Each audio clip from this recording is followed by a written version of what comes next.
Banjara Hills road number 12లో జరిగినటువంటి ఈ ఆలయ ధ్వంసాన్ని ఒక రాత్రికి రాత్రి కూడా విగ్రహాన్ని మాయం చేసినటువంటి పరిస్థితి. చూడటానికి అక్కడ ఏం లేదు, మొత్తం నేలమట్టం అయిపోయింది.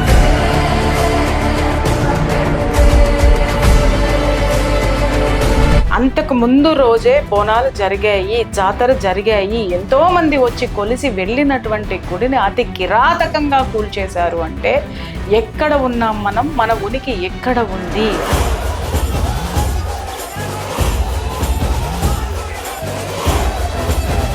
పిచ్చోడు వచ్చి తన్నిపోయాడన్న.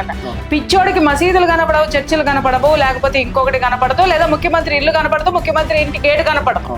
కానీ ముత్యాలమ్మ హిందూ దేవతలు మాత్రమే ఈ పిచ్చోళ్ళకి కనిపిస్తారు.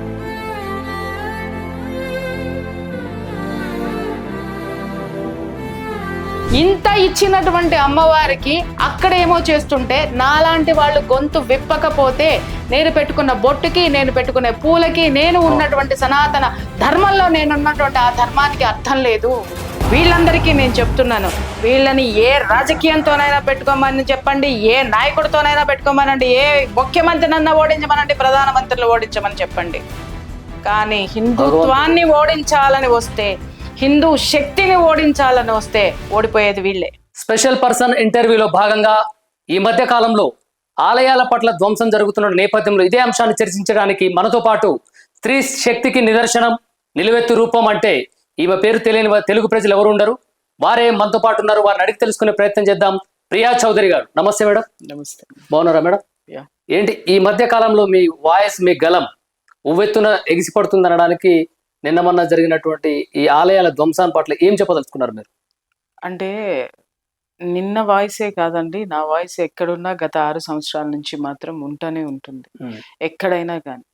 బట్ ఎక్స్పెషల్లీ ఈ విషయంలో ఎందుకు మీరు అడిగినట్టు తెలియదు, నాకు తెలీదు ఎందుకు నా గళం ఇంత గొప్పగా జనంలోకి వెళ్ళింది అనేది. నాకు గత 3 రోజుల నుంచి నాకు వచ్చే ఫోన్ కాల్స్ తీసుకోండి, లేకపోతే వచ్చిన రెస్పాన్స్ తీసుకోండి, కదలిక తీసుకోండి, అది నిజంగా అమ్మవారి వాయిస్ అండి. It's not mind. అక్కడ ఒక శక్తి అనేటటువంటిది ఉంది అనేటటువంటిది నా వాయిస్ ద్వారా ఆవిడ జనంలోకి తీసుకెళ్ళింది అనేది ప్రూవెన్ అయింది. ఇంకొక విషయం మీరు అడిగారు, ఇప్పుడు ఈ సిచ్యుయేషన్లో మీరు మొన్న గుడికి వెళ్ళారు అని. నేను గుడికి వెళ్ళింది ప్రతిరోజు ప్రతినిత్యం నా పూజ గదిలో దీపం పెట్టుకొని వెళ్తాను నేను. ఆ దీపము యొక్క ఎనర్జీ ఎక్కడి నుంచి తీసుకుంటున్నాను నేను? ఆలయం నుంచి కాదా? ఆలయం నుంచి వచ్చేటటువంటి నేను ఏ స్వామిని అయితే తలుచుకుంటానో వాళ్ళ మూల గుడి ఎక్కడుందో, గర్భగుడి ఎక్కడుందో అక్కడి నుంచి ఆ ఎనర్జీ వస్తుంది. మన ఇంట్లో మనం చేసే పూజల వల్ల పుట్టదు అది. కాబట్టి మనము ఇక్కడ ఒక దీపం వెలిగించటం ద్వారా ఆమె మన ఇంటికి వచ్చేస్తుంది, మనల్ని ఆశీర్వదిస్తుంది, మనల్ని కాపాడేటటువంటి ఆమె ఉనికికే, ఆమెకు ఉన్నటువంటి ప్లేస్కే, ఆమె గుడికే ప్రమాదం వచ్చినప్పుడు మరి ఎన్ని సంవత్సరాలుగా నన్ను కాపాడుతున్నటువంటి ఆ శక్తి యొక్క ఉనికి ప్రశ్నార్థకమైనప్పుడు మరి నేను రావద్దా, ప్రశ్నించొద్దా? ఎందుకంటే మీరు అడగచ్చు, ఇంతకుముందు మేము మిమ్మల్ని ఎక్కడా చూడలేదండి, ఇప్పుడు ఎందుకు వచ్చారు అని. ఎన్నో చూసిన తరువాత ఎవరిలోనూ కదలిక ఎంతవరకు ఉందండి? ఎక్కడైనా జరిగింది అని అంటే అక్కడ ఉన్నటువంటి లోకల్ జనాలు మాత్రమే వస్తున్నారు. ఆ లోకల్ గా ఉన్నటువంటి మనుషులకే బాధ్యత ఉందా? ఒక హిందువుగా నీకు బాధ్యత లేదా? అలాగే ఒక స్త్రీగా నీకు బాధ్యత లేదా? ఎక్కడన్నా ఇప్పుడు ఫర్ ఎగ్జాంపుల్ ఒక అరుణాచలం తీసుకుందాం అండి.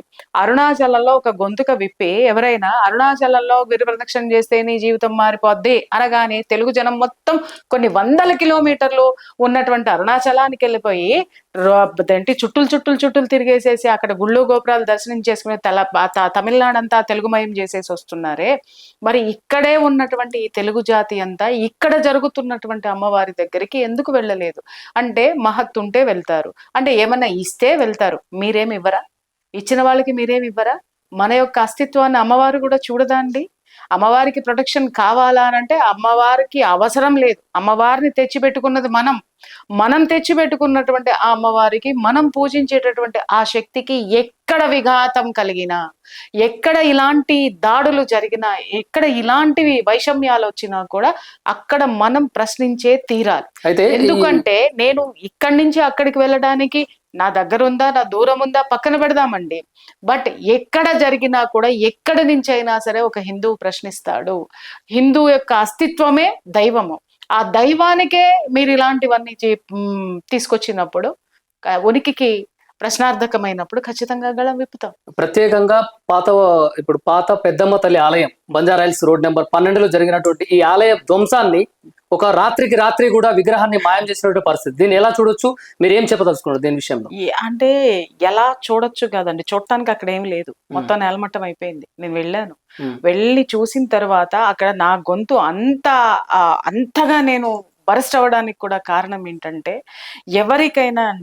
ఎవరికైనా ఎంత నాస్తికుడికైనా కూడా పూజలు జరిగి అంతకు ముందు రోజే బోనాలు జరిగాయి, జాతర జరిగాయి, ఎంతో మంది వచ్చి కొలిసి వెళ్ళినటువంటి గుడిని అతి కిరాతకంగా కూల్చేశారు అంటే ఎక్కడ ఉన్నాం మనం, మన ఉనికి ఎక్కడ ఉంది, ఎలా చూడాలి అని చూడ్డానికి ఏమీ లేకుండా నేలమట్టం చేసేసినంత దరిద్రం ఏదైతే ఉందో, దుర్మార్గం ఏమైతే ఉందో అక్కడ నేను చూశాను. అంటే కూల్చడానికి ప్రయత్నం చేసినటువంటి అధికారులు కావచ్చు, దుర్మార్గులు కావచ్చు, వాళ్ళని ఏ విధంగా చూడొచ్చు అని అంటున్నాడు. దుర్మార్గంగానే చూస్తామండి. ఏ విధంగా చూస్తాం? మనం స్వార్థం, దుర్మార్గం, ఆ వెనక ఏమున్నాయి అనేటటువంటివన్నీ మనం ప్రశ్నించాల్సిన అవసరం ఉంటది. ఎందుకంటే పూజలు జరుగుతున్నటువంటి గుడిని ఉన్న పళంగా ఆ రాత్రికి రాత్రే కూల్చి పెట్టారు అంటే ఇక్కడ నేను కొంతమంది జనాలకి ఇది అర్థమవుతుందో లేదో ఒక సినారియో, ఒక 2 నిమిషాలు నేను ఎక్స్ప్లెయిన్ చేయాలి. ఇప్పుడు ఆ గుడిని ఎందుకు కూల్చారంటే అక్రమంగా కట్టారు అని మాట్లాడుతున్నారు. రైట్, అధికారులకే నేను మద్దతు ఇస్తా, ప్రభుత్వానికే నేను మద్దతు ఇస్తా. గుడి కట్టారు అంటే రాత్రికి రాత్రి వెలిసింది అని అంటే రాత్రికి రాత్రి రేకులేసో లేకపోతే రాత్రికి రాత్రి రాయి తీసుకొని వచ్చి కూర్చోబెట్టి పూజలు చేసో కొబ్బరికాయలు కొట్టో లేకపోతే జాతరలు జరగలేదండి. ఆవిడ ఎప్పటి నుంచి ఉంది, అసలు ఆమె అక్కడ లేనే లేదు అని అన్నారు. సరే, వీటికి కూడా నేను మద్దతు ఇస్తా. అక్కడ అమ్మవారికి స్లాబ్ వేసి మరి గుడి కట్టారు. గుడి కడుతున్నప్పుడు ఇవాళ మనం చుట్టూ ఫెన్సింగ్ చూస్తున్నాం. ఆ ఫెన్సింగ్ దాటుకునే కదా వాళ్ళు రావాల్సింది, ఆ ఫెన్సింగ్ లో వచ్చే కదా కట్టడాలు కట్టాల్సింది. ఇప్పుడు ఏం మాట్లాడుతున్నారు? సీసీ కెమెరాల ఫుటేజ్లన్నీ మా దగ్గర ఉన్నాయి, అన్ని బయట పెట్టండి, అదే అడుగుతున్నాం మేము. ఉన్నప్పుడు ఆ కనీసం గుడి కట్టడానికి ఒక 2 రోజులు అన్న పట్టదండి. ఆ స్లాబ్ వేయడానికి కానీ గుడి పెట్టడానికి కానీ కనీసం it takes 2 to 3 days time. అంతవరకు, అప్పటి వరకు మీరేం చేశారు? అక్కడ గుడి కడుతున్నారన్న సంగతి ప్రభుత్వానికి తెలియదు అని అంటే ఇవాళ సీసీ కెమెరాలు ఉన్నాయని మాట్లాడుతున్నారు. మీకు హఠాత్తుగా గుడి అక్కడ ఉందని ఎప్పుడు తెలిసింది? జాతర జరిగినప్పుడు తెలిసింది. సరే, దానికి కూడా ఒప్పుకుంటా, జాతర జరిగినప్పుడే ప్రభుత్వానికి తెలిసింది అంట. ఒక హిందువుల నమ్మకాన్ని నువ్వు అక్కడి నుంచి తీసేసేటప్పుడు, తొలగించేటప్పుడు అక్కడ ఆ జాతర చేసిన వాళ్ళకి మీరేమన్నా నోటీస్ ఇచ్చారా? వాళ్ళని పిలిచి మీరేమన్నా మాట్లాడారా? ఆ బస్తీవాసులు ఎవరైతే ఆ గుడి కట్టారో, ఆ పూజలు చేస్తున్నారో వాళ్ళని పిలిచి ఇక్కడ ఎందుకు కట్టారు, ఇది ప్రభుత్వం యొక్క స్థలం, ఇది రాత్రికి రాత్రే గుడి వెలిసి ఏమనుకుంటున్నారు మీరు అని అధికారికంగా మీరు ప్రశ్నించారా? ప్రశ్నించలేదు. అలాగే ప్రీ డెమాలిషన్ నోటీస్ ఎవరికి ఇచ్చారు? ఆ కాలనీలో అక్కడ ఒక సొసైటీ ఉంది, సొసైటీ వాళ్ళకి ఇచ్చారా? కాలనీ వాళ్ళకి ఇచ్చారా? లేకపోతే ఈ గుడిని నిర్వహిస్తున్నటువంటి ఒక కుటుంబం ఉంది, ఆ కుటుంబానికి ఇచ్చారా? పోలీసు ప్రొటెక్షన్ ని పెట్టారు మీరు అక్కడ. ఎందుకు పెట్టారండి? వాళ్ళు కబ్జా చేశారని మాట్లాడుతున్నారు. ప్రైవేట్ వ్యక్తులు కబ్జా గోరుతనంతో అక్కడ డ్రామాలన్నీ ఆడుతున్నారని అన్నారు. కబ్జా ఉన్నప్పుడు ఎవరైతే ఉన్నారో మీకు తెలీదా, తీసుకెళ్లి అరెస్ట్ చేసి లోపలేయాలి కదా. మీరు ఈ చర్యలేమీ చెయ్యకుండా గుడి కట్టేటప్పుడు నోరు మూసుకొని కూర్చొని ఉన్నారు. అక్కడ ఏం జరుగుతున్నా, అంత పెద్ద జాతర జరుగుతున్నప్పుడు కూడా మీరు అబ్జెక్ట్ చెయ్యలేదు. జాతర జరిగేటప్పుడైనా మీరు అక్కడ ఉన్నటువంటి పెద్దవాళ్ళతో ఎవరితో మాట్లాడారు? ఏ బస్తీ పెద్దలతో మాట్లాడారు, లేదా ఏ బస్తీ నివాసులతో మాట్లాడారు? ఎవరితో మాట్లాడారు? ఇక్కడ ఒక హిందుత్వము అని మనం మాట్లాడుతున్నాం, ఒక అస్తిత్వం అని మాట్లాడతా నేను. కనీసం ఒక భారతీయులకి యొక్క అస్తిత్వము అనేటటువంటిది ఎక్కడ ఉంటదంటే ఆలయంలో ఉంటుంది, ఆ నమ్మకంలో ఉంటుంది. అలాంటి చోటు నుంచి స్త్రీలు అక్కడికి వచ్చి ఏం పెడతారండి? పసుపు రాసి కుంకుమ పెట్టి ఆమెకి పసుపు కుంకుమ గాజులు సర్వం చీర, అంటే స్త్రీకి ఏదైతే తన యొక్క పునిస్త్రీ శక్తిని కాపాడమని చెప్పి ఆ శక్తిని మొక్కేటటువంటి ఆ గుడిని అంత నిర్లజ్జగా ఎలా ధ్వంసం చేస్తారు? ఎంత నీచంగా ధ్వంసం, ఎంత దుర్మార్గం కనిపిస్తుంది అంటే అడిగేవాడు ఎవ్వడూ లేడు. ఎందుకనంటారేమో, ఇప్పుడు వస్తా మీరు అడిగిన ప్రశ్నకి సమాధానం ఇప్పుడే చెప్తాను నేను. ముత్యాలమ్మ గుడి ధ్వంసం చేసిన రోజున మేము చూసాం, ఒక జర్నలిస్ట్ గా చూశాను. ఓకే, ఏం చెప్పారు, ఏం తేల్చారు? పిచ్చోడు వచ్చి తన్నిపోయాడని అన్న. పిచ్చోడికి మసీదులు కనపడవు, చర్చిలు కనపడవు, లేకపోతే ఇంకొకటి కనపడదు, లేదా ముఖ్యమంత్రి ఇల్లు కనపడదు, ముఖ్యమంత్రి ఇంటి గేటు కనపడదు. కానీ ముత్యాలమ్మ హిందూ దేవతలు మాత్రమే ఈ పిచ్చోళ్ళకి కనిపిస్తారు. అలాగే ఆంజనేయ స్వామి గుడి ధ్వంసం శంషాబాద్ లో విగ్రహం చూసాం మనం. అలాగే భూలక్ష్మమ్మ కాళ్ళు చేతులు విరిచి పడేశారు. ఇవన్నీ కూడా పిచ్చి వాళ్లే చేసుకొని వెళ్తుంటే, అరే పిచ్చి వాళ్ళకి దేవాలయాలే కనిపిస్తున్నాయంటే ఆ పిచ్చివాడి మీద నువ్వు నిఘా పెట్టాల్సిన అవసరం ఉందా లేదా? 100%. అంత ద్వేషము, హిందుత్వ ద్వేషం ఉన్నటువంటి పిచ్చివాడిని నువ్వు పట్టుకోలేకుండా మొదటిగానే ఫస్ట్ ముత్యాలమ్మ గుడిలో పట్టుకున్నటువంటి పిచ్చివాడు ఎక్కడున్నాడు చెప్పండి. పిచ్చివాడిని పిచ్చి హాస్పిటల్లో జాయిన్ చేయాలి, లేదంటే వాడికి ట్రీట్మెంట్ ఇప్పిస్తున్నారా? వాడి పిచ్చి ఇప్పటి వరకు ఎంతవరకు తగ్గిందా, పెరిగిందా? వాడు ఎక్కడున్నాడు? ఈ ప్రశ్నలు ఎవరైనా అడిగారా? నేను ప్రభుత్వాన్ని ప్రశ్నించట్లేదు, నేను ప్రజల్ని ప్రశ్నిస్తున్నా. ఇది ఎవరైనా అడిగారా? అడగలా. ఆ రోజు వరకు అక్కడ ఆ లోకల్ గా ఉన్నటువంటి వాళ్ళు పాపం ఎంత పోరాటం చేశారో, అక్కడికి వెళ్ళారు, శివశక్తులు వచ్చారు. ఆ లోకల్ గా ఉన్నటువంటి వాళ్ళ మనోభావాలు ఎంత దెబ్బతిని ఉన్నాయి. వాళ్ళందరూ వచ్చి పోరాడితే ఇక్కడ తన్నినోడేమో పిచ్చోడని చెప్పి రచమర్యాదలతో తీసుకెళ్లినటువంటి ప్రభుత్వం మా గుడికి ఇలా జరిగింది నాయన, కాపాడేది ఎవరు అని చెప్పేసి అని అడిగినాడిని తీసుకెళ్లి జైల్లో పెట్టారు. అరెస్ట్ చేసి లోపలికి తీసుకెళ్తే వాళ్ళని విడిపించడానికి నానా తిప్పలు. అక్కడ ఉన్నటువంటి పొన్నం ప్రభాకర్ గారు నిన్న కూడా మాట్లాడుతున్నారు, withdraw your words Ponnam Prabhakar గారు, మళ్ళీ ఓట్ల కోసం మా మధ్యకే రావాలి మీరు. ఆ రోజు కూడా ఆయన మాట్లాడింది ఏంటి అనంటే, ఇక్కడ పని పాట లేకుండా వచ్చి మీరందరూ ఇది చేస్తున్నారని చెప్పి. ఆ రోజు ఆయన చేసిన దాష్టీకం ఏంటంటే, ఇక్కడ ఎవరైతే జనం బయట నుంచి వెళ్ళి అక్కడ ఆలయం దగ్గర ఎవరైతే ధర్నాకి దిగారో, ఎవరైతే ప్రశ్నించారో, పోరాడారో, వాళ్ళందరికి మీదకి కూడా ఆ ఆలయం యొక్క ధర్మకర్తలతోటి కుమ్మక్కైపోయి వాళ్ళని ఎవరిని ఇది చేయనివ్వకుండా ఆ ధర్మకర్తలను నోరు మూయించేసినటువంటి ఘనత ఈ పొన్నం ప్రభాకర్. అలాగే నిన్నే మాట్లాడుతున్నారు, ఎవరో ప్రైవేటు వ్యక్తులు ఆ గుడికి ఇది తీసుకోవడానికి రాత్రికి రాత్రే గుడి కట్టేశారు అని చెప్పేసి మాట్లాడుతున్నారు. వీళ్ళందరికీ నేను చెప్తున్నాను, వీళ్ళని ఏ రాజకీయంతోనైనా పెట్టుకోమని చెప్పండి, ఏ నాయకుడితోనైనా పెట్టుకోమనండి, ఏ ముఖ్యమంత్రినన్నా ఓడించమనండి, ప్రధానమంత్రిని ఓడించమని చెప్పండి. కానీ హిందుత్వాన్ని ఓడించాలని వస్తే, హిందూ శక్తిని ఓడించాలని వస్తే ఓడిపోయేది వీళ్ళే. అయితే ఈ క్రమంలో మీరు ఆలయం కూల్చివేసిన తర్వాత మీరు సందర్శించడానికి వెళ్ళారు. అక్కడ ఒక ఏసీపీ మిమ్మల్ని పేరు ప్రఖ్యాతుల కోసం మీరు షో చేస్తున్నారు అని చెప్పేసి కూడా అలాంటి ఏసీపీకి మీరేం చెప్తారు? ఏసీపీకి ఆ రోజే సమాధానం చెప్పాను కదా. ఆయన అలాంటి మాట ఎందుకు అనాల్సి వచ్చింది అంటే, ఏసీపీకి నేను ఎవరో తెలియదు అంటే, ఏసీపీకి అసలు ఏం తెలియదు, ఆయనకి ఏం తెలియదు. ఇది మాత్రం వాస్తవం. పై అధికారులు ఏం చెప్తున్నారో దాన్ని ఆయన అమలు చేస్తున్నాడు. అక్కడ ప్రియా చౌదరి వస్తుందేమో ఆయనకి ఏం తెలుసు, చికోటి ప్రవీణ్ వస్తున్నాడు ఏం తెలుసు, ఇంకొకళ్ళు వస్తున్నారా, లేకపోతే బీజేపీ లీడర్లు. ఎంతసేపు వీళ్ళకి కనిపించేది ఏంటంటే, బీజేపీ లీడర్లు వస్తారు తన్ని తరవండి, లేకపోతే బజరంగ్ దళ్ వస్తారు తన్ని తరవండి, లేదా ఎవడు జై భారత్ మాతాకి జై అంటారో తన్ని తరవండి. ఈ కాన్సెప్ట్ తోటి ఉన్నాడు. కానీ అక్కడికి ఒక మహిళలు వచ్చారే, మహిళలు మాట్లాడుతున్నారు అంటే వీళ్ళ కళ్ళకి అందరికీ కూడా రాజకీయ నాయకుల్లాగాను అల్లర్లు గొడవలు చేయడానికి వచ్చిన వాళ్ళ కిందనే ఆ కళ్ళకి ఆ గంటలు కట్టుకొని వచ్చేసారు కాబట్టి ఆయన మాట తూలాడు. మాట తూలినప్పుడు ఇవాళ పేరు ప్రఖ్యాతులు వచ్చిన తర్వాత నేను అమ్మవారి దగ్గరకు వచ్చానండి. అమ్మవారి దగ్గరకు వచ్చి ఆ గొడవలో పాలు పంచుకొని నాకు కొత్తగా వచ్చే పేరు ప్రఖ్యాతలు లేవు ఇక్కడ. ఇప్పటి నుంచి కాదు కదా, అందరికి జనాలందరూ తెలుసు. నేను చాలా ఇప్పుడు నేను జనాల్లోనే కాదండి, కొంతమంది ఎవరైతే ఉన్నారో ప్రొఫెషనల్స్, లీగల్ గా కానివ్వండి, డాక్టర్స్ గా కానివ్వండి, ఎంతమంది నాకు అభిమానులు ఉన్నారో నేను చెప్పలేను. ఎంతమంది జడ్జెస్ కూడా నాతో మాట్లాడిన సందర్భాలు ఉన్నాయి.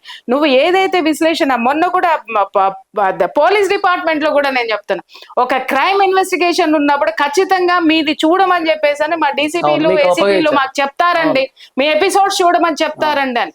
అంత చరిత్ర ఉందండి నాకు. చరిత్ర ఉన్న నేను అమ్మవారి కోసం పరిగెట్టుకుని వచ్చాను, అంతేగాని ఆ అమ్మవారి దగ్గరికి చరిత్ర కోసం పరిగెట్టుకు రాలేదు నేను. ఇంత ఇచ్చినటువంటి అమ్మవారికి అక్కడేమో చేస్తుంటే నాలాంటి వాళ్ళు గొంతు విప్పకపోతే, నేను పెట్టుకున్న బొట్టుకి, నేను పెట్టుకునే పూలకి, నేను ఉన్నటువంటి సనాతన ధర్మంలో నేనున్నటువంటి ఆ ధర్మానికి అర్థం లేదు. అందుకోసమనే గుండె కదిలి పిచ్చి వాళ్ళని ముద్రేసి వాళ్ళనేమో సకల మర్యాదలతో పోలీసులు తీసుకెళ్లి ఎక్కడ పెట్టారో ఇప్పటి వరకు తెలియదు, వాళ్ళని ఏం చేశారో తెలియదు. ఇది ఏంటి బాబు అని అడిగినందుకు కొట్లాటలు, అరెస్టులు, ఇంకేమన్నా ఉంటే దౌర్జన్యాలు. నిన్న మొన్న చూసిన ఆడవాళ్ళని కూడా చూడకుండా దౌర్జన్యాలు చేస్తున్నారు. ఇది ఎంతవరకు సమంజసము? నేను ఎప్పుడు రాజకీయాలు మాట్లాడు, నాది సామాజిక విశ్లేషణే ఉంటది ఎప్పుడు కూడా. ఇప్పుడు కూడా నేను రాజకీయం మాట్లాడడం లేదు, నాకు అవసరం లేదండి. ఈ పార్టీలతో నాకు సంబంధం లేదు, ఏ పార్టీలు ఎవరున్నారో తెలియదు. ఆ ప్లేస్ లో నరేంద్ర మోడీ గారు ఉన్నా మాట్లాడతాను, ఇంకెవరున్నా కూడా నేను మాట్లాడతాను. అక్కడ కావాల్సింది స్త్రీకి ఆత్మరక్షణ, దేవాలయాల పరిరక్షణ. ఎందుకు అనంటే ఈ స్త్రీకి ఆ శక్తికి అనుసంధానం ఉంది కాబట్టి ఆ అస్తిత్వాన్ని కాపాడుకోవడం కోసం ఖచ్చితంగా రావడం అనేది అయితే జరుగుతుంది. ఇప్పుడు ఉన్నటువంటి ప్రభుత్వం, అక్కడ ప్రభుత్వ భూమి ఉంది, అది ఆక్రమించుకుందానికి వేరే ప్రైవేట్ వ్యక్తులు చూస్తున్నారు అని వాళ్ళ నెపం. అయితే ఇదే క్రమంలో ప్రభుత్వ భూమిని కాపాడే దిశలో వాళ్ళుంటే కొన్ని రోడ్ల మీద కూడా దర్గాలు ఉంటుంటాయి, మసీదులు ఉంటుంటాయి, వీటిని మాత్రం కూల్చడానికి ధైర్యం చేయనటువంటి ప్రభుత్వం అధికారులు ఈ ఆలయం కాడ మాత్రం ఎలాంటి రెప్పపాటులోనే తొలగించారు. దీన్ని మీ స్పందన ఏంటి? నేనండి ఇక్కడ ఒక్క మాట చెప్తున్నాను. ఇప్పుడు మీరు మాట్లాడారు రోడ్డు మీద మసీదులు ఉన్నాయండి, రోడ్డు మీద అవి ఉన్నాయండి, తొలగించమని కూడా మేము అడగట్లేదు. ఎందుకంటే వాళ్ళు కూడా మన సోదరులేనండి. వాళ్ళని మనం ఎలా గౌరవిస్తున్నామో, మీరు రోడ్డు మీద ఉన్న మసీద్ తొలగించకపోయినా ఒక హిందూ వచ్చి అడగల, ఒక హిందూ అభ్యంతరం చెప్పలా. మీరు ఇక్కడ నా ఇంటి పక్కనే మసీద్ ఉంటుంది, మసీద్ ఉంటే రోజుకి కనీసము 7-8 సార్లు ఆ హజా వస్తున్నప్పుడు నన్ను వాళ్ళే ఒక ముస్లిమే అడిగారు, ఏమండి మీరు పక్కనే మస్జిద్ ఉంది, రోజు ఈ సౌండ్ వస్తుంది ఏంటండి అని అంటే, నేను ఇచ్చినటువంటి ఆన్సర్ ఏంటో వెళ్ళి వాళ్ళని అడగండి, వాళ్ళు చెప్తారు. వాళ్ళకి ఆన్సర్ ఇచ్చానంటే, అరే మీరు ప్రొద్దున్నే భగవంతుడా మమ్మల్ని కాపాడు అని మీరు ఏదైతే ఇస్తారో అది నా ఇంట్లో వస్తుంది, అది కూడా భగవంతుడే కదా, అది కూడా ఒక పాజిటివ్ ఎనర్జీయే కదా అని ఓన్ చేసుకున్నటువంటి శక్తి ఉంది. అలాగే ఇప్పుడు కూడా చెప్తున్నా, నా ఇంటి పక్కన ఉన్నటువంటి ముస్లిమ్స్ మొత్తము కూడా ఇవాళకి నేను వెళ్తే చాలా మర్యాదగా చూస్తారు నన్ను. కాబట్టి వాళ్ళు నన్ను అంటారు అమ్మ అనే పిలుస్తారు, అంత గౌరవంగా ఉంటారు. వాళ్ళని మేమేమే అనం, వాళ్ళ యొక్క నమ్మకాల్ని మేము కూడా గౌరవిస్తాం, అన్నీ గౌరవిస్తాము. ఎందుకంటే వాళ్ళు మన వాళ్ళేనండి, మన మూలాలే కదండి. వాళ్ళు ఎక్కడి నుంచో, వాళ్ళేమి వేరే దేశం నుంచి ఇక్కడికి రాలేదు, భారతీయులే ముస్లింలుగా మారారు, వాళ్ళు కూడా భారతీయులే. కాబట్టి ఎవరి నమ్మకాన్ని తీయమని మేము అడగడం లేదు, కానీ వాళ్ళ వెర్షన్ ని ఎత్తి చూపించేటటువంటి అపనమ్మకాన్ని మీరు ఇక్కడ క్రియేట్ చేస్తే మాత్రం అల్లర్లు వస్తున్నాయి. ఇక్కడ అల్లర్లు క్రియేట్ చేస్తుంది ప్రభుత్వాలు తప్ప జనం కాదు. ఇది మళ్ళీ నేను చెప్తున్నా, అందరూ కూడా సామరస్యంతో వెళ్లే వాళ్లే. కొంతమంది స్వార్థపరులు వాళ్ళ యొక్క అధికారాన్ని కాపాడుకోవడం కోసమో, లేకపోతే వాళ్ళ యొక్క నాయకత్వాన్ని బలపరుచుకోవడం కోసమో ఇవన్నీ బయటికి తీస్తున్నారు తప్ప ఐఎమ్ నాట్ డిఫెండింగ్ ఎనీథింగ్. అవి తీసేయండి, ఇది దమ్ముందా, ఇది లేదా, నేను మాట్లాడను. అవి ఉంచండి, మీరు ఉంచారు, మేము గౌరవిస్తున్నాం, కానీ మా గుళ్ళని ఎందుకు తీస్తున్నారు, దీనికి సమాధానం చెప్పండి. రైట్. ఇదే అంశం గురించి ఈ రోజు ఢిల్లీలో హ్యూమన్ రైట్స్ కమిషన్ ని కలిసినటువంటి రామ్ చెల్లా హైకోర్టు అడ్వకేట్ ఉన్నారు, వారిని కాల్ తీసుకునే ప్రయత్నం చేద్దాం madam. Sure.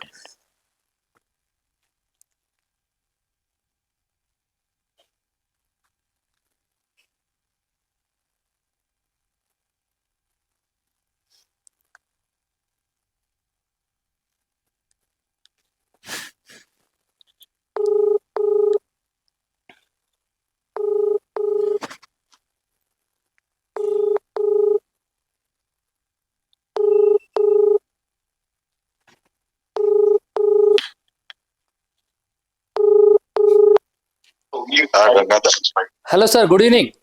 Good evening sir, ఇది మీరు ఢిల్లీ హ్యూమన్ రైట్స్ కమిషన్ దగ్గర ఉన్నారని తెలిసింది. బంజారాహిల్స్ రోడ్ నెంబర్ 12 పాత పెద్దమ్మ తల్లి ఆలయం కూల్చివేస్తారు దాని విషయంలో ఈ రోజు లైవ్ లో మనతో పాటు ప్రియా చౌదరి గారు ఉన్నారు. మీరు అక్కడికి ఎందుకు వెళ్లాల్సి వచ్చింది, ఒకసారి ప్రియా చౌదరి గారితో మాట్లాడండి. ఇస్తున్నాను సార్. హలో నమస్తే అండి సార్.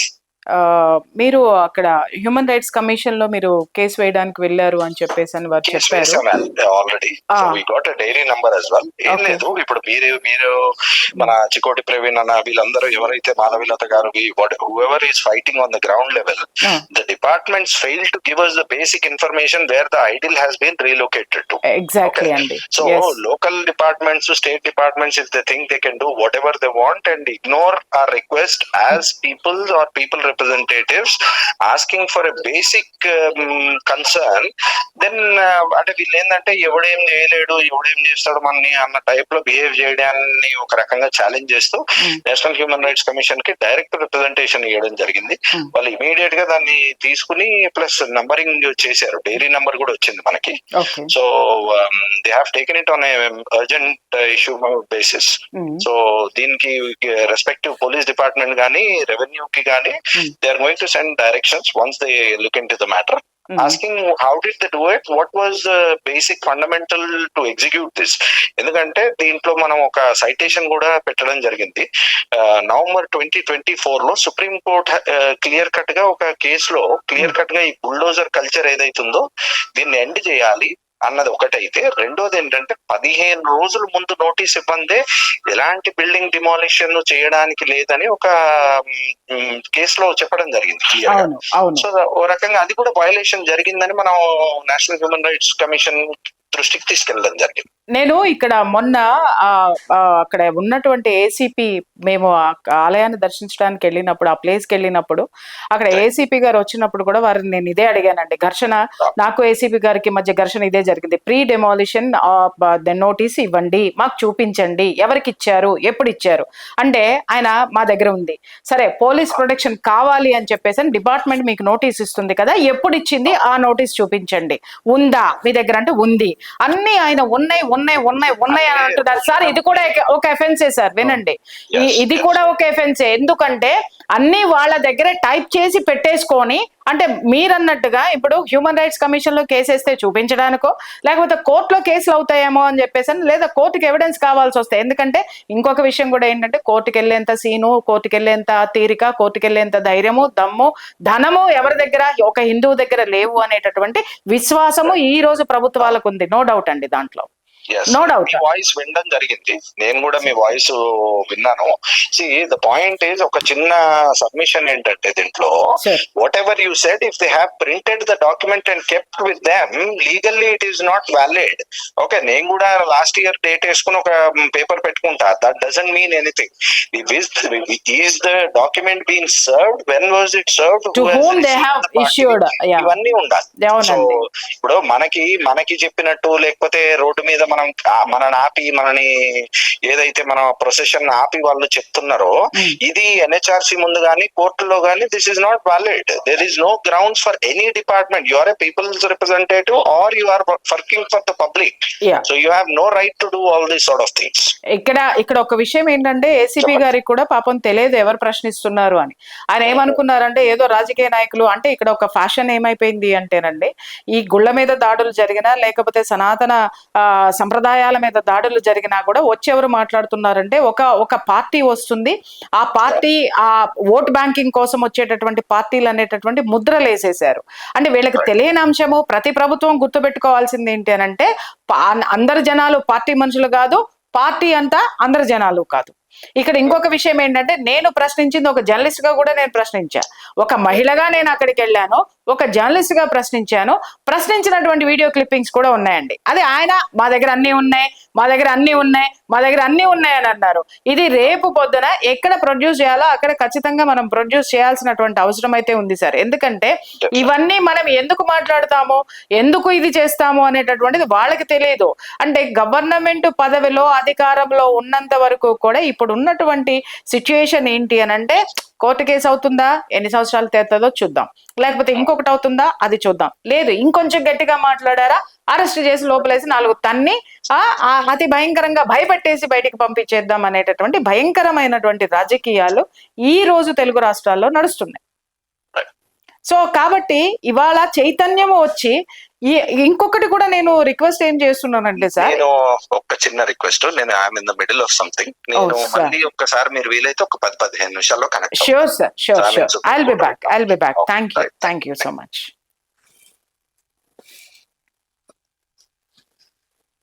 ఇప్పుడు హ్యూమన్ రైట్స్ కమిషన్ ఆశ్రయించినటువంటి హైకోర్టు హైకోర్టు అడ్వకేట్ రామచెల్లా గారు కూడా చెప్పిన విధానం బట్టి, ఇప్పుడు వాళ్ళు అప్లికేషన్ ఇచ్చారు, పిల్ వేశారు, పిటిషన్ ఇచ్చారు, వారిపైన పూర్తి అవగాహన రావాల్సినటువంటి అవసరం అయితే ఉంది. అయితే ఇప్పుడు వారు చెప్పిన విధానాన్ని బట్టి ఏం చర్య తీసుకోబోతున్నారు అనుకోవచ్చు?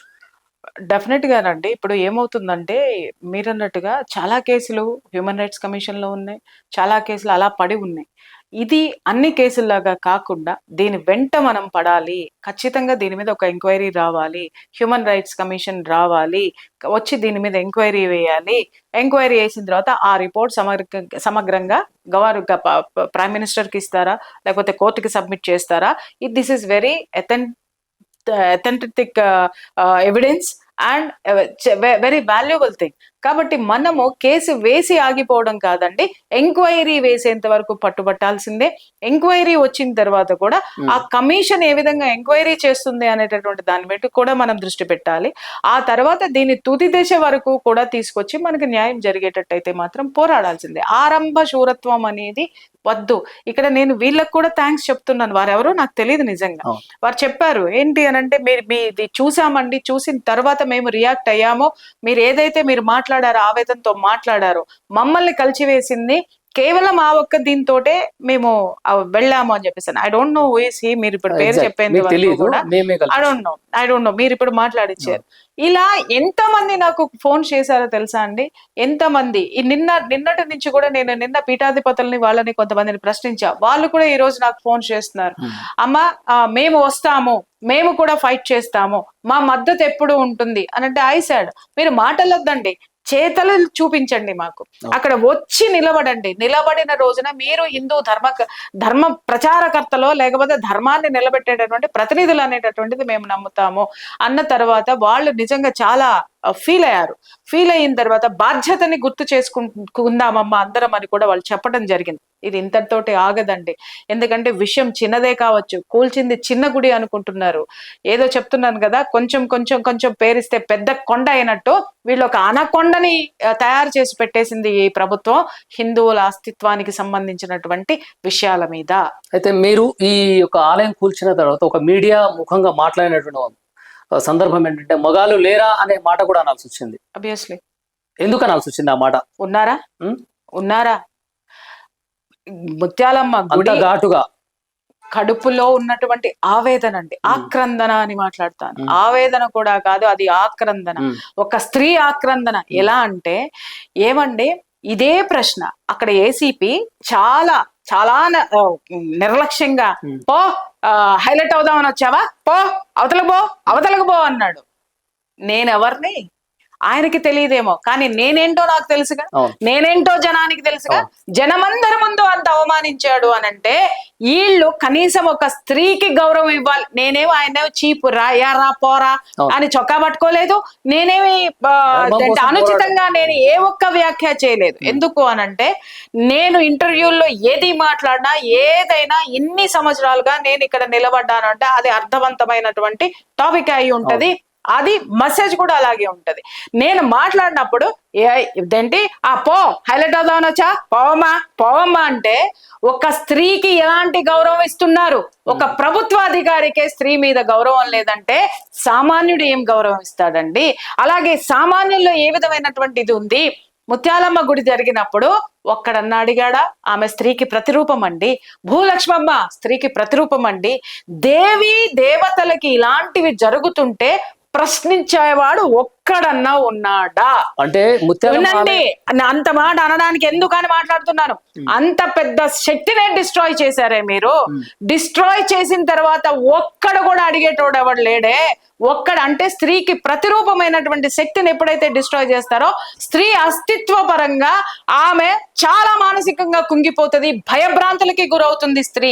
ఆ స్త్రీకి ధైర్యం ఎక్కడ వస్తుంది అనంటే, అసెంబ్లీలో ప్రజాప్రతినిధిగా నీకు ఓటు, ఏ స్త్రీలు అయితే నీకు ఓటు వేశారో ఆ స్త్రీ తరపున ప్రతినిధిగా ఒక స్త్రీ అన్నా మాట్లాడిందా? ఒక పురుషుడన్నా మాట్లాడా? సరే, స్త్రీ అంటే ఆ ఏసీపీ మాట్లాడినట్టు నువ్వు అవతలకు పో, నువ్వు రా, నువ్వు కూసో, నువ్వేళ్ళు. మీరు స్త్రీని ఒక భోగ వస్తువుగానే లింగ వివక్షతతోటే చూస్తున్నట్టు అటువంటి ఈ మనుషులు కనీసం దేవీ దేవతల్ని చేసినప్పుడైనా ప్రశ్నించట్లేదు అనంటే, రాను రాను స్త్రీ జాతి ఇవాళ మగాళ్ళని ఎందుకు చంపుతున్నారండి? ఎందుకు మొగుళ్ళనే మాత్రమే చంపుతున్నారని మీరు అనకండి. సమాజంలో ఉన్న ఈ రుగ్మతలన్నీ కూడా ఆడదానిలో ఒక ఫ్రస్ట్రేషన్ ని తీసుకొని వచ్చి అది తీవ్ర స్థాయికి వెళ్ళిన తర్వాత ఎదురుగుండా కనిపిస్తున్నటువంటిది ఎవరైతే ఉన్నారో వాళ్ళని చంపడం అనేది జరుగుతుంది. ఇది గుర్తుపెట్టుకోండి. ఈ రుగ్మతను ఇంకా పెంచదలుచుకున్నారా? నేను అదే చెప్తున్నా, మగవాడు ఆడదాని మీద ఏ విధమైనటువంటి అఘాయిత్యాలు చేసినా, ఏ విధమైనటువంటి అత్యాచారాలు చేసినా కూడా మగవాడు బ్రతకగలుగుతున్నాడంటే కారణం ఇంట్లో ఉన్నటువంటి ఆడవాళ్ళు నమ్మకంగా ఉండడం.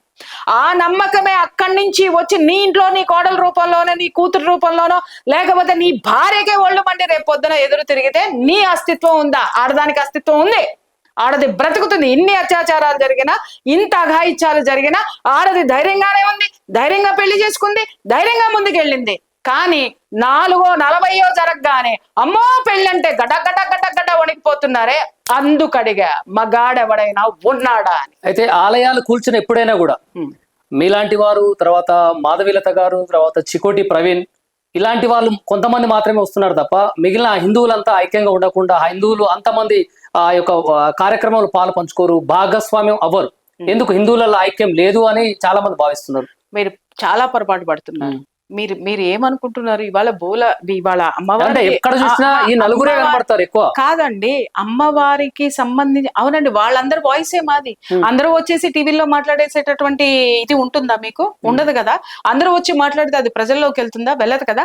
వాళ్ళందరూ మాకే విధమైనటువంటి ఆవేదన మా దగ్గర చెప్తున్నారో, వాళ్ళందరి బాధలు ఏవైతే ఉన్నాయో వాళ్ళందరి రిప్రజెంటేటివ్స్ తరపున మేము పబ్లిక్ రిప్రజెంట్ చేస్తున్నాం.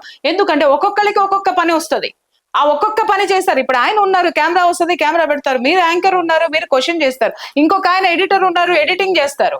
అంతేగాని నేను వెళ్ళి ఏమండి మీరు ఎందుకు ఎడిటర్ చేయరు, మీకు ఎడిటింగ్ రాదా, మీరు యాంకరింగ్ చేస్తున్నారు కదా, మీకు కెమెరా రాదా అని కెమెరామెన్ యాంకరింగ్ చేస్తావా? ఎవరు చేసే పని వాళ్ళు చేస్తారు ఈ సమాజంలో. We are the representatives of Hindus, we are the representatives of women, we are the representative of entire humanity. ఎక్కడ చూసినా కూడా, ఎక్కడ అన్యాయం జరిగినా, ఆలయాలు కూల్చివేసినా కూడా చికోటి ప్రవీణ్ లాంటి వారు అక్కడ ధర్నాలు చేస్తున్నారు, పోరాడుతున్నారు హిందూ ధర్మాన్ని కాపాడే దిశలో. మీలాంటి వారు, తర్వాత మాధవీలత చేయడానికి పోయారనుకోండి, దాంట్లో క్వశ్చనింగ్ చేస్తే, ప్రశ్నిస్తే అరెస్ట్ చేసి చొక్కాలు చింపే అంత స్థాయికి కూడా చికోటి ప్రవీణ్ కొన్ని వీడియోలు చూసాం. అయితే ఎప్పుడు వీళ్ళు ముందుకు ఉండడం వల్ల కొంతమంది ఏమనుకుంటున్నారంటే హిందువులంటే వీళ్ళే ఉన్నారు, ఐక్యత లేదు అనేది కూడా భావన చాలా మందిలో ఉంది. దీనికి మీరు సరైనటువంటి సమాధానం చెప్పాల్సినటువంటి భావన ఎవరికైనా ఉంటే విత్డ్రా చేసుకోండి. చికోటి ప్రవీణ్ గారు అంత ధైర్యంగా ముందుకు ఎందుకు వస్తున్నారంటే ఆయన వెనక ఉన్నటువంటి కోట్ల మంది హిందువులే. ప్రియా చౌదరి ఇంత ధైర్యంగా ఎందుకు మాట్లాడుతుందంటే ఆమె వెనక ఉన్నటువంటి ఎంతో మంది కోట్ల మంది హిందువులే. ఇంకొకళ్ళు చేసినా కూడా వాళ్ళ వెనక హిందూ శక్తి ఉంది. నేను అదే చెప్తున్నాను కదా, ఎవరు దేన్ని రిప్రజెంట్ చేయాలో దాన్ని రిప్రజెంట్ చేయాలి. మరి ఇవాళ అక్కడికి వచ్చి అమ్మవారి గుడి దగ్గర నేను ఒక్కదాన్నైనా, చికోటి ప్రవీణ్ గారు ఇంకొకళ్ళు మాత్రమే లేరండి. ఇవాళ ఒకళ్ళతో మొదలైనటువంటి ఉద్యమం ఇవాళ ఎంతమంది నిన్న చూశారు. నిన్న విపరీతమైనటువంటి క్రౌడ్ అక్కడ ఉంది. అక్కడ వెళ్ళి మళ్ళీ ఆమెని అక్కడ శిల రూపంలో ప్రతిష్ఠించి బోనం పెట్టి ఆమెకు బొట్టు దిద్ది వచ్చినటువంటి ఘనత, అదృష్టము, ఘనత అని నేను మాట్లాడను, అంత పెద్దవాడు.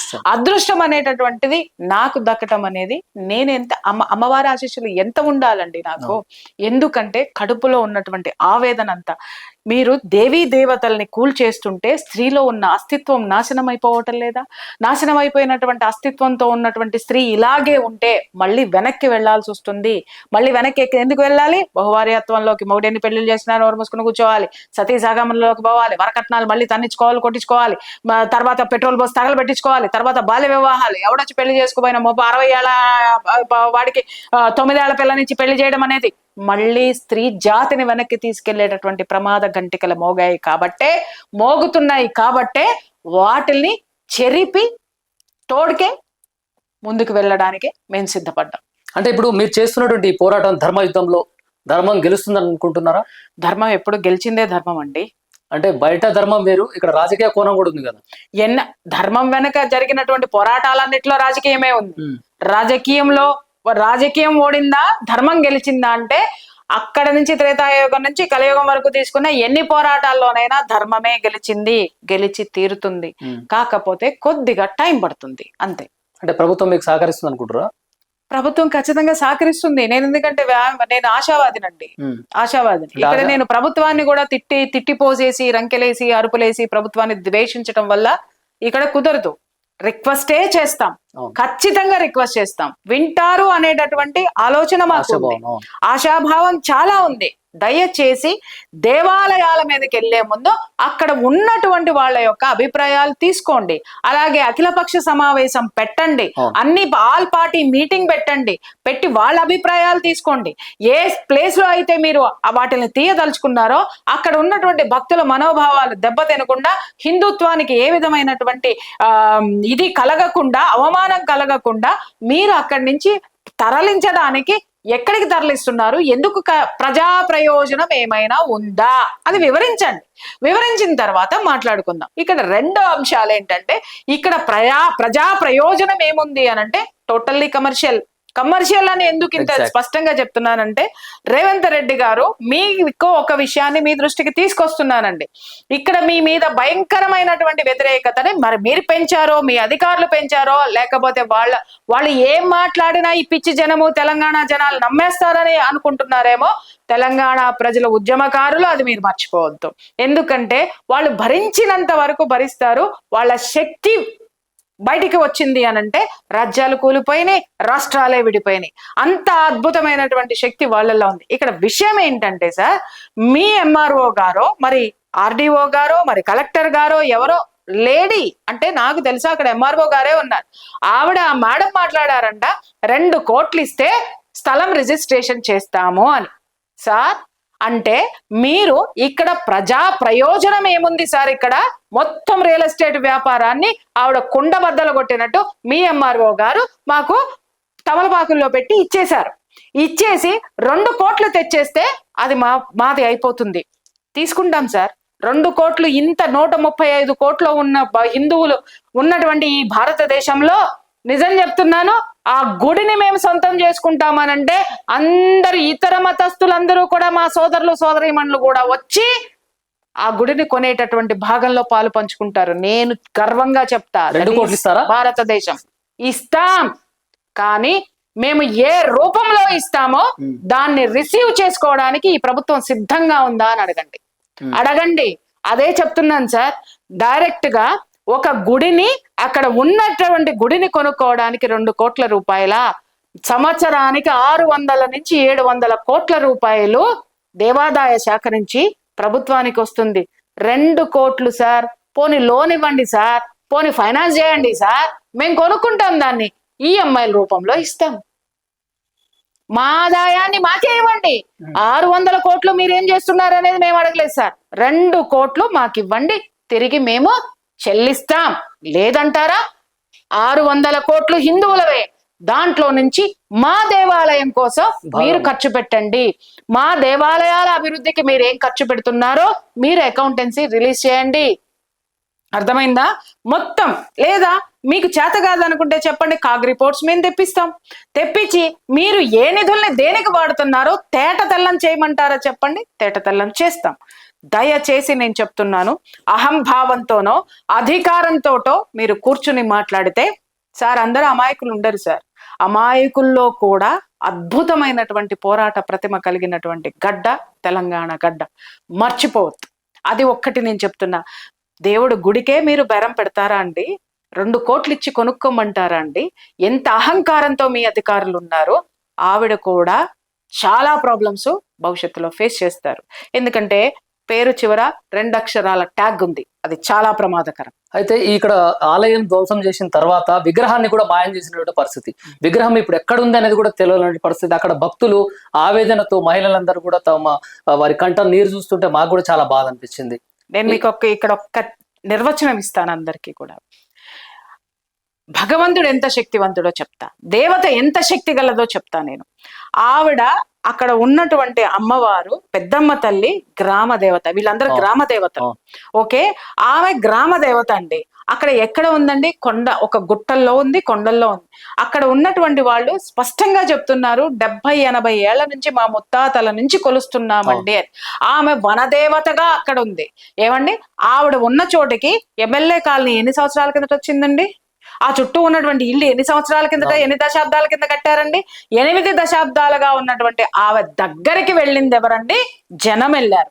అక్కడికి చివరికి ప్రజాప్రతినిధులు కూడా అక్కడ వెళ్ళి కూర్చున్నారు. అంటే ఆ చుట్టూ చుట్టూ ఉన్నటువంటి ఆ ప్రాంతాన్ని కాపాడుతున్నటువంటి గ్రామ దేవత. ఆ గ్రామ దేవత బాధ్యత ఏంటండి? దుష్ట శక్తులు, దుష్ట వ్యక్తులు లోపలికి రాకుండా ఆ తనను కొలిచే వాళ్ళని కాపాడేటటువంటి బాధ్యత ఆమె తీసుకుంటుంది. ఇక్కడ మళ్ళీ ఇంకొకళ్ళ కొలవకపోతే కాపాడదా అంటే చచ్చినా కాపాడదు. కంప్లైంట్ ఇస్తేనే పోలీసు వాడు వచ్చి మన కంప్లైంట్ తీసుకొని మనకి ఏముందో దాన్ని సార్ట్ అవుట్ చేస్తాడు. అర్థమైందా? దేవత అయినా అంతే, పోలీసుడైనా అంతే, అధికారమైనా అంతే. కుల్లా చెప్తున్నా నేనైతే. అర్థమైందా? అక్కడ కాపాడేటటువంటి దేవత ఆ ఏరియా మొత్తం ఆమెదే. ఒకటి, వీళ్ళు ఎప్పుడైతే చిన్న శిలగా ఉన్న ఆమెని ఆ గుడి కట్టి విగ్రహ రూపంలో ఆమెను ప్రతిష్ఠించినారు. ఇక్కడ శక్తి చెప్తానేనండి. ఆమె మీరేమన్నారు? దేవత ఎక్కడుందో తెలియదు అన్నారు. దేవత ఉంది. ఎక్కడ ఉంది అంటే ఫిలిం నగర్ లో ఉన్నటువంటి ఒక చిన్న గుడిలో ఆమె ఉంది.